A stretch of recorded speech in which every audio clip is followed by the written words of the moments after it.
दुआ का रास्ता।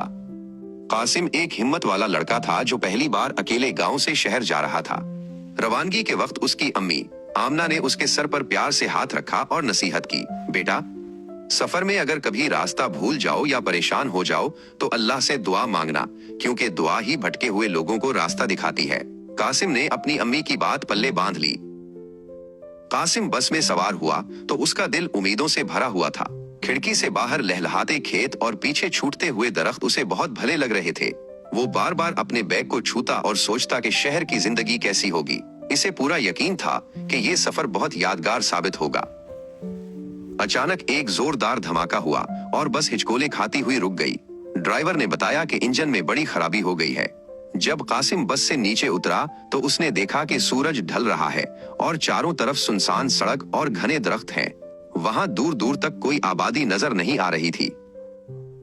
देखते ही देखते शाम ढल गई और आसमान पर नारंगी और बनफशी रंगों के साए गहरे होने लगे। कासिम का दिल घबराने लगा। इस अजनबी जगह पर अंधेरे में वो बिल्कुल अकेला रह गया था। इसे कुछ समझ नहीं आ रहा था कि वो किस तरफ जाए या किससे मदद मांगे। उस कड़े वक्त में कासिम को अपनी अम्मी की आवाज सुनाई दी, अगर रास्ता भूल जाओ तो दुआ मांगना। उसे एहसास हुआ कि जब तमाम जाहिरी सहारे खत्म हो जाएं तो अल्लाह ही की जात है जो मदद करती है। उसने सोचा कि उसे घबराने के बजाय अपने रब से रुजू करना चाहिए। कासिम ने वहीं सड़क के किनारे अपने दोनों हाथ उठा लिए और दुआ मांगी, ऐ अल्लाह, मैं रास्ता भूल गया हूँ और अकेला हूँ। तू ही मेरा निगहबान है, मुझे मेरी मंजिल तक पहुँचने का रास्ता दिखा दे। दुआ मांगते हुए इसकी आंखों से एक आंसू टपका, मगर उसके दिल को सुकून मिल गया।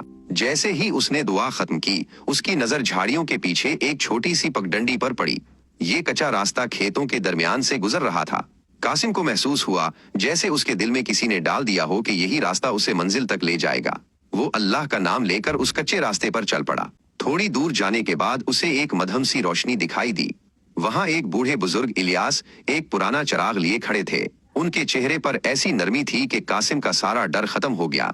इलियास ने कासिम को करीब आते देखा तो एक शफकत भरी मुस्कुराहट के साथ उसकी तरफ हाथ बढ़ाया।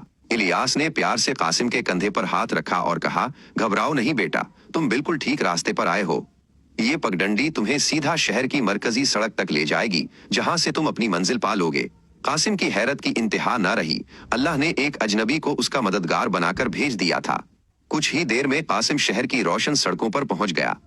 इस रात उसने ये अहम सबक सीख लिया कि जब दुनिया के सारे दरवाजे बंद नजर आएं, तब दुआ एक ऐसा रास्ता खोलती है जो आंखों से ओझल होता है, मगर इंसान को मंजिल मकसूद तक पहुंचाकर ही दम लेता है। Subscribe, like and share.